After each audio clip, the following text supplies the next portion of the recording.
মানে তুমি ভিঞ্চিদা করেছো,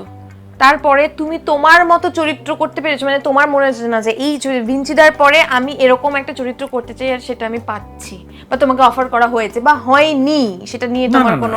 এই অতৃপ্ত বিষয়টা তো সারাক্ষণ থাকেই থেকে যায়ও। মানে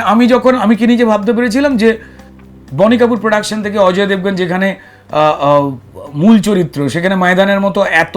বড় একটা সিনেমাতে